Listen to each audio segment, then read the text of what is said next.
จากไหนเองก็จ้าถ่ายไปถ่ายไปหลบคลิปกัน ยิ้มน้ำทีน้ำนี่แล้วยิ้ม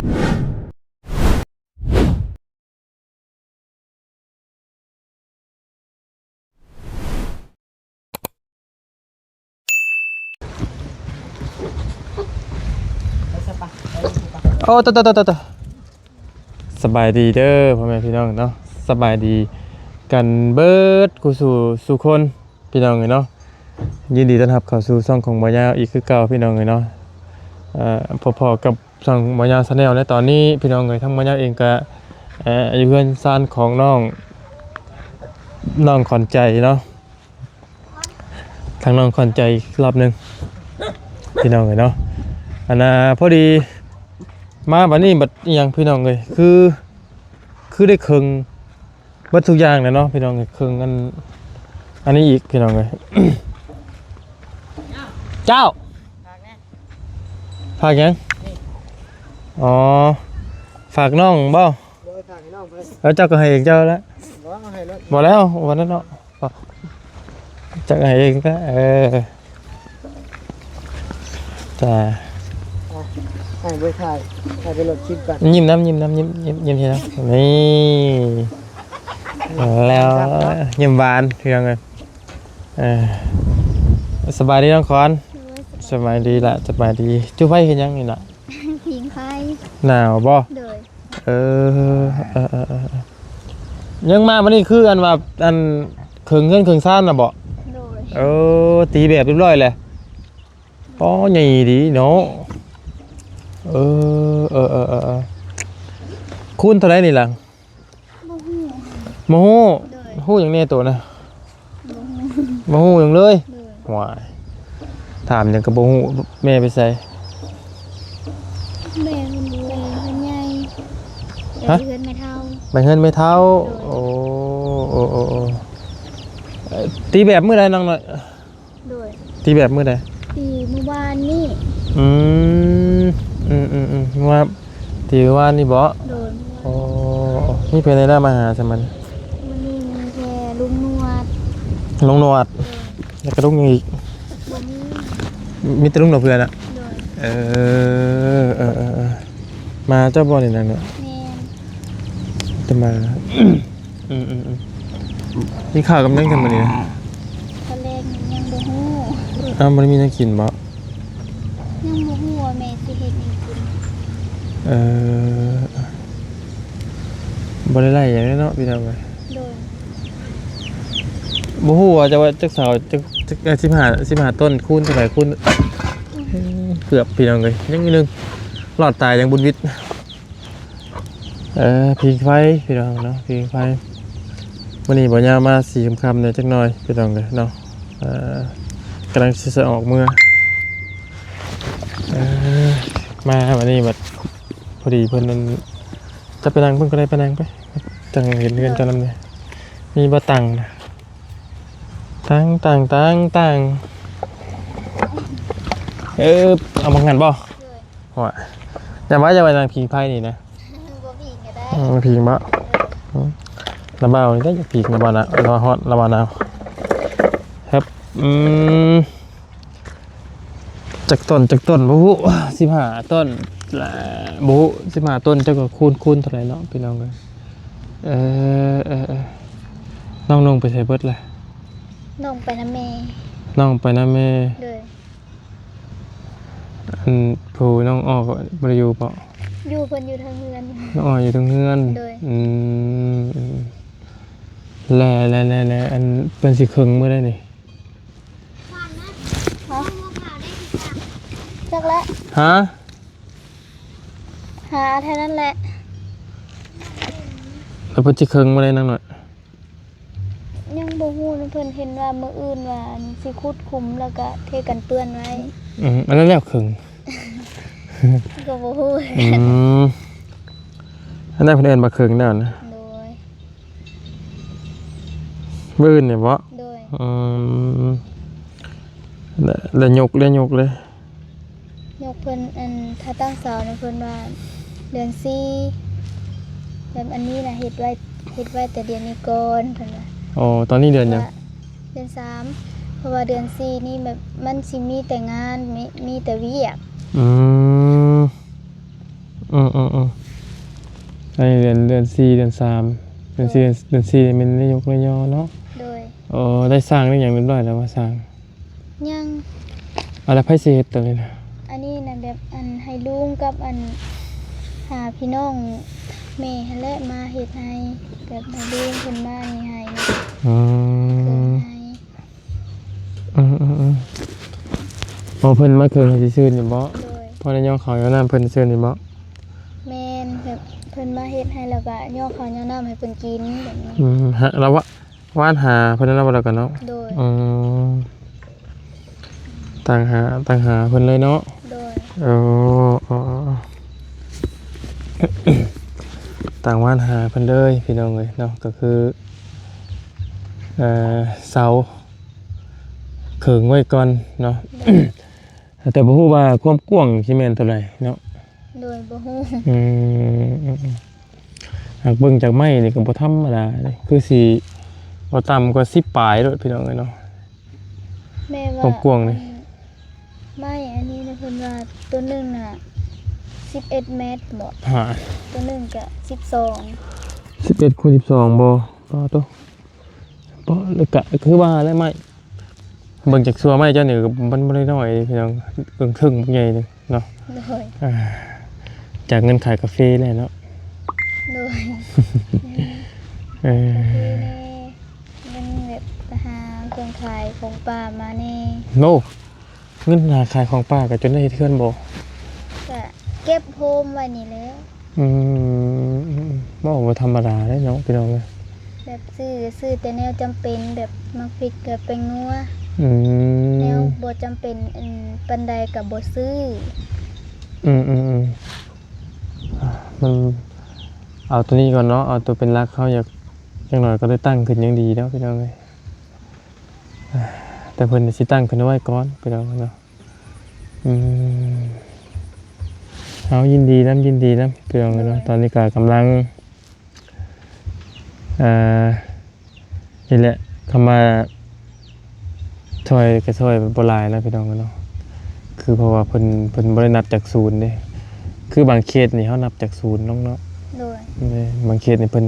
เฮานับจากศูนย์ตั้งแต่ซื้อที่เฮ็ดเฮือนเลยเนี่ยพี่น้องแต่คือสำหรับเคสน้องคอนนี่ก็คือมีแต่ยื่นมือเข้ามาซอยเพิ่นแบบว่าต่อเติมเพิ่นซ่านซื่อๆพี่น้องต้องสมมุติซื่อๆนี่ก็ได้แต่บุญแต่กรรมไปมันเนาะพี่น้องเนาะก็เบิ่งมาบุญวาสนาเจ้าสิฮอดจุปอก็บ่ฮู้พี่น้องเนาะก็ถ้าเบิ่งนํกันเนาะเพิ่นก็ยังบ่อยู่แข่งบุญแข่งเลือดแข่งไฟแข่งกันได้แข่งบุญวาสนาแข่งบ่ได้พี่น้องเนาะไปไทยมาก็หลายเขตที่บ่ได้ก็มีพี่น้องเนาะมีและเขตที่ไล่ก็ไล่จนล้นมือก็มีพี่น้องเนาะเมื่อกี้พี่น้องเพิ่นติดตามมาแต่ละเขตนั่นแหละเนาะมื้อนี้กินข้าวกับหยังจ้ะ ตอนมื้อนี้ก็ ตอนเที่ยงกินข้าวกับอันส้มพักกับอันลาบนก ลาบนก โดย บ่ได้นกมาได้ใส่ พอไปการเมื่อคืนนี่ลาบนกคุม โอ้ได้นกคุมพุ่นน่ะ โดย ใส่คนได้พอจังน่ะฮะอยู่หนองพุยานแล้วซะเนาะยังหนมอยู่เนาะพอจักกันเนาะ โดย ว่ารุ่นอ้ายแล้วว่าล้านปีนี่ไปจ้ะ เ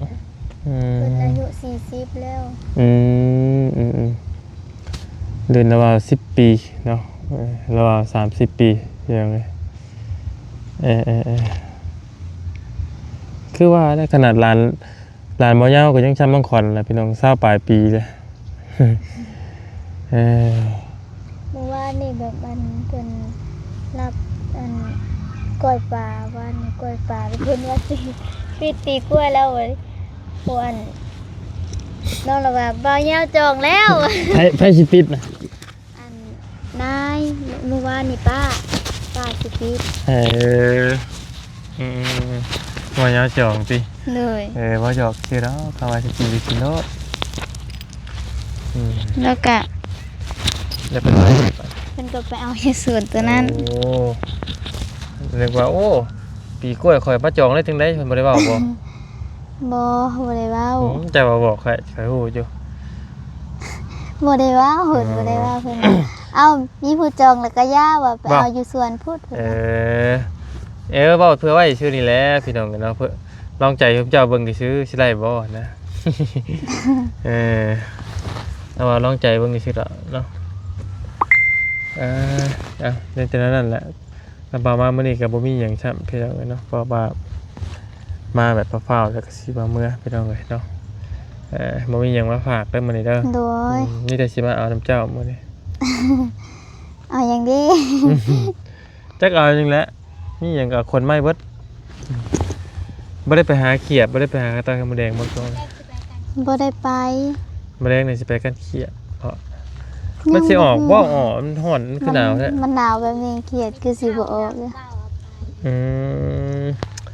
มันหนาวมันต้องสิบ่อยากออกแท้เขียด ไปต้อยมดแดงกับแม่ก็บ่อยังให้ไปผู้หนึงผู้เดียว เพราะว่าช่วงนี้แบบว่าเพิ่นพวกอ้ายๆมาแหละแบบคือตอนที่น้องเว้าหั่นแหละคนที่เข้ามาอันนั้นนะก็เลยแบบว่าแม่ก็เลยบ่ให้ไปผู้หนึงผู้เดียว อยากให้ไปนำกัน2คน โดยไปกับผู้ใหญ่นะใครแน่เพิ่นว่า อืมคือว่าง่าย บ่ เนี่ ได้ ย แล้วย่านเพิ่นแบบว่าคนที่อิจฉาเพิ่นว่า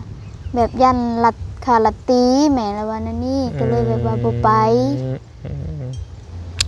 คือความหมายนั้นแบบว่าน้องเพิ่นเป็นผู้หญิงอะนะพี่น้องเอ้ยเนาะยันแบบว่าถือคนบ่ดีเนาะ โดย ถือผู้ที่ว่าจิตใจบ่ดีแล้วก็ก็คือเว้าในเรื่องกับผู้หญิงนั่นแหละเนาะว่ายังไงก็ผู้หญิงก็คืออันไปป่าไปลงผู้เดียวเนาะผู้น่ะผู้ใจก็มีพี่น้องเอ้ยเนาะ โดย หม่วนลงห้วยน่ะบ่ได้เห็นนะเนาะ บ่มีดีแหล้วขนาดอยู่โคกก็แบบ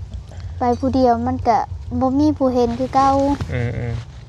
แต่บ้านน่ะระบาวกับ 2-3 มื้อนี่เพิ่นก็ยังพากันเขารัดกันเอารถกันอยู่จี้รถผู้ชายก็ผู้ชายได้บ่ได้ผู้หญิงนะ โดย เป็นตาย่านคือหยังนี่พี่น้องเอ้ยสังคมของมื้อนี้นะน่ากลัวเด้อสังคม อยู่ ของมื้อ บ้านน้องก็มีคือกันแบบเพิ่นลัดอยู่ทางสนบ้านนี่ รัดรู้จักบ่ บ่ฮู้แบบพวกกระเจ้าขี่รถจักรกายแบบผู้ใดอยากได้รถแบบนั้นเขากระเจ้าก็ลัดแบบนี้หั่นนะแต่ได้ยินคร่าวๆแต่ซื่อแต่ว่าบ่ฮู้ อยู่บ้านลำบากน่ะมีดีเนาะส่วนมากเพิ่นก็รัดรู้จักกันแหละรถใหญ่เพิ่นก็บ่อยากลากกล้ารัดหรอกเพราะว่ารถใหญ่นี่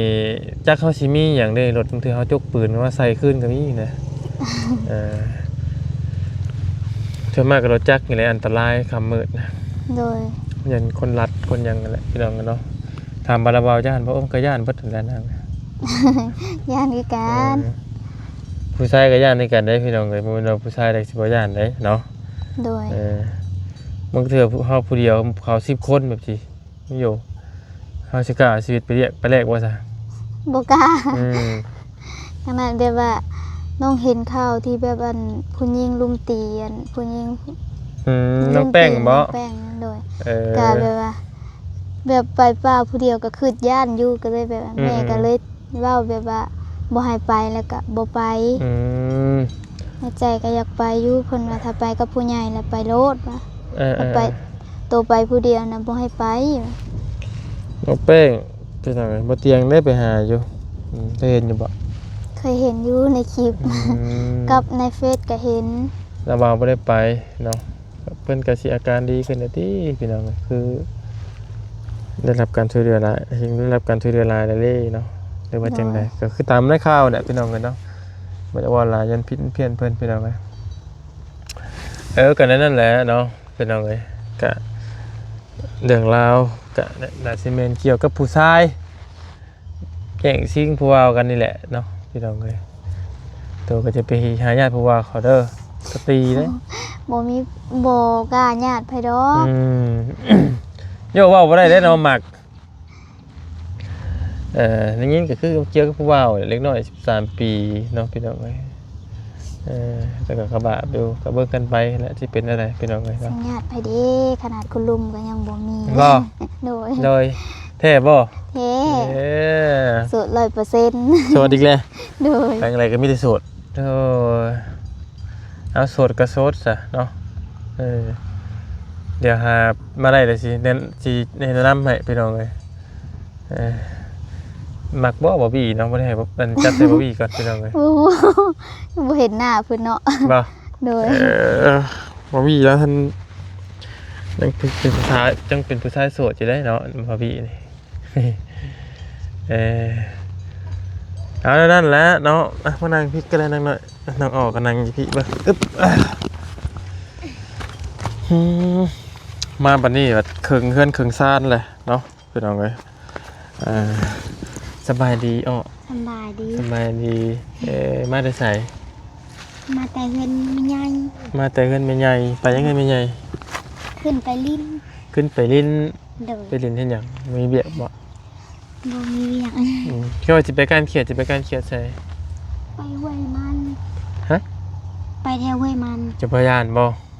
บ่ย่านไปลำพูใหญ่ ระวังผีกระสือเด้อ ระวังผีกระสือจะทางเด้อเคยเห็นบ่ผีกระสือ บ่เคย ยันว่ายันเห็นในโทรศัพท์จะจิบบ่เห็นบ่ แบบในโทรศัพท์เห็นอยู่ ว่าไปซื้อแหน่สิมีจังเด้บ่ บ่เคยมีดอกแถวนี้ นี่มีแต่จิตถ้าเฮาปรุงแต่งเอาซื่อๆพวกผีพวกสางบ่ค่อยมีดอกเนาะ แม่น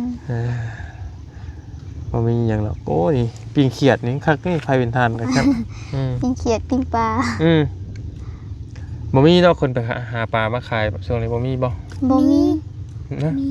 ไผปลา มีบ่ อยู่เขาสาวคอนั่นเด้ มือหนักกระติกก็เอาขึ้นมาขาย ผู้หนึงน่ะว่ามีผู้หนึงน่ะว่าบ่มี ก็ไม่ได้ไปขาย ไม่ได้ไปห้านไม่ได้ไปขายเครื่องลายมือแล้วแบบมีแต่เพิ่นไปขายก็ว่าบ่มีแล้วแนวบ่เห็น ซุมเจ้ายังไปขายอยู่บ่ ไปขายก็ไปขายเขียดพอไปก้านเมื่อคืนวานนี้มื้อนี้บ่ได้ไป อืม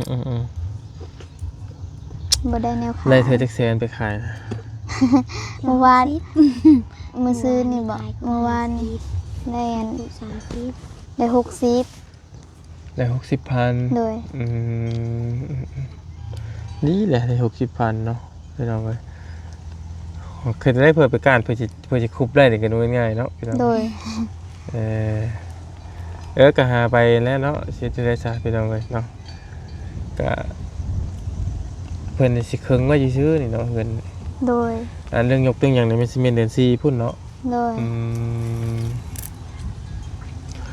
เดือน4กับเดือน4พุ่นเนี้ยพี่น้องเอ้ยเนาะเพราะว่าเงินทำบ่พอเด้เนาะเป็นได้หมูน้อยเจ้าหนังน้อยตายแล้ว ยัง ถามแปลกๆพี่น้องเอ้ยตายแล้วบ่ติหมูน้อยเพิ่นบ่มีหยังหรอกระบายสิออกไปป้าก่อนเด้อเดี๋ยวมื้อหน้าระบายสิซื้อข้าวต้มขนมมาสู่กินซื้อของฝากมาต้อนเนาะวันนี้เพราะว่าระบายสิไปนัดเปียกกับผู้ใหญ่เพิ่นมาอยู่สิกลับเมื่อไว้แน่เพิ่นนี่เนาะ โดย มีแนวกินจำติมื้อติ มีอยู่ว่าสิให้พ่อตึกปลาให้น้อง มันบ่หนาวใครติ บ่เพิ่นบ่ได้ลงแบบว่าเพิ่นตึกเลยแบบเอา ผูกเสือกใส่จอม ผูกเสือกใส่จอมแน่ ใส่พอตึกปลาเลย โดย แทนที่ลูกขี้ตึก บ่เป็นตึกแฮ บ่ตึกบ่ลองมึงเพิ่นยังขวัญ มันแห่บ่พึ่ง แหมบ่พึ่ง บ่มันสิแห่บ่พึ่งให้มันพึ่งติ มันบ่พึ่ง บ้าเฮียนเอาตัวกัก เห็นหลาย พึ่ง เทื่อ ล แล้ ง ว ไปวัดตรงน้ำแห่ แล้วมาเอามักเลยเนาะคือรอคือว่ามันเท่ดีเนี่ยจริงวันเฮนะ หมู่น่ะเป็นตึกอยู่แห่แต่ว่าตัวเองให้เฮียนตอนนั้นไปตึกอยู่แกล้งอะแบบตัวเองอะอยากตึกเนาะหมู่ก็สอนแล้วพอตัวเองตึกแล้วตกลงน้ำพ่อ คือแม่ แล้วว่าเท่ได้คนใดอันตึกป่าอันไอ้ตึกแฮเป็นผู้หญิงนี่เนาะ คือแม่น้องตอนนั้นแห่วะแห่บ่พึ่ง เนาะ บ่ได้ชมตากัน โอ้เราว่าตะกี้ตึกบ่เฮตึกแฮบ่ได้พึ่งก็เอาขึ้นมาบ่ได้กบ2ตัววะพี่บ้าได้กบเพิ่นว่ะแฮบ่พึ่งก็ได้กบบ่ ปานว่ายุ่นมาลำน้องน้องก็ถ่ม มันบ่พึ่งป้าสามีตอนนั้นนะเราออกเมื่อป้าก่อนได้เสร็จเด้อ โดย มีแต่ขนมมอนิ้วนะกินรสพี่น้องเลยมาถึงมาป้าก่อนเดี๋ยวเพิ่นสิมาเยี่ยมมายามใหม่เด้อ โดย สบายดียินดีนำได้สังว่าการเรื่องเฮือนซานเนาะพี่น้องเลยตอนนี้ก็คืองบเฮือนซานน้องเพิ่นก็ยังบ่ทันได้พอหรอกพี่น้องเลยเนาะก็สิยกขึ้นให้มันเป็นรูปเป็นร่างก่อนสังว่ากันพี่น้องเลยเนาะแต่ก็มายกขึ้นแล้วถ้ามีพี่น้องเพิ่นอยากเสร็จอยากซอยน้องเพิ่นก็ให้เป็นการรีพี่น้องเลยเนาะเรียกว่าเป็นบล็อกเป็นปูนเป็นเหล็กก็ดีพี่น้องเลยเนาะไปอยู่ดีมีเฮงไปก็ได้ควันเด้อจ้าโดยไปพี่น้องโดยเอาว่าการพี่น้องเลยถ้าใครอยากซัดพอร์ตน้องเพิ่นก็เฮงเป็นอันการดีได้พี่น้องเด้อเนาะขอบคุณอยู่ดีมีเฮงเบิดทุกท่านเนาะถ้าคลิปนี้บ่ยาวผิดพลาดประการใดก็ขอโทษขออภัยหลายพี่น้องเลยอยากซอยน้องเพิ่นที่ต่อสอบถามมาได้พี่น้องเด้อทั้งเป็นทั้งหลายคือเก่าน้องอยู่เนาะ